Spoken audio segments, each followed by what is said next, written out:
Chapter 3. Nations left to test Israel. Now these are the nations which Yahweh left, to prove Israel by them, even as many of Israel has had not known all the wars of Canaan, only that the generations of the children of Israel might know, to teach them war, at the least such as before knew nothing of it, namely the 5 lords of the Philistines, and all the Canaanites, and the Sidonians, and the Hivites who lived on Mount Lebanon, from Mount Baal Hermon to the entrance of Hamath. They were left to prove Israel by them, to know whether they would listen to the commandments of Yahweh, which he commanded their fathers by Moses. The children of Israel lived among the Canaanites, the Hittites, and the Amorites, and the Perizzites, and the Hivites, and the Jebusites. And they took their daughters to be their wives, and gave their own daughters to their sons, and served their gods. Othniel. The children of Israel did that which was evil in the sight of Yahweh, and forgot Yahweh their God, and served the Baals and the Asheroth. Therefore the anger of Yahweh was kindled against Israel, and he sold them into the hand of Cushan-Rishathaim, king of Mesopotamia. And the children of Israel served Cushan-Rishathaim 8 years. When the children of Israel cried to Yahweh, Yahweh raised up a Savior to the children of Israel, who saved them, even Othniel, the son of Kenaz, Caleb's younger brother. The Spirit of Yahweh came on him, and he judged Israel, and he went out to war. And Yahweh delivered Cushan-Rishathaim, king of Mesopotamia, into his hand. And his hand prevailed against Cushan-Rishathaim. The land had rest 40 years. Othniel, the son of Kenaz, died. Ehud delivers the Israelites.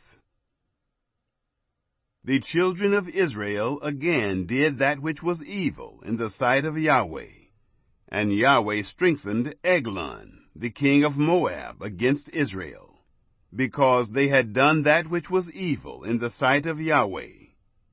He gathered to him the children of Ammon and Amalek, and he went and struck Israel, and they possessed the city of palm trees. The children of Israel served Eglon, the king of Moab, 18 years. But when the children of Israel cried to Yahweh, Yahweh raised them up a Savior, Ehud, the son of Gera, the Benjamite, a man left-handed. The children of Israel sent tribute by him to Eglon, the king of Moab. Ehud made him a sword which had 2 edges, a cubit in length, and he wore it under his clothing on his right thigh. He offered the tribute to Eglon, king of Moab.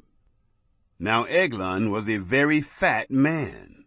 When he had made an end of offering the tribute, he sent away the people who bore the tribute.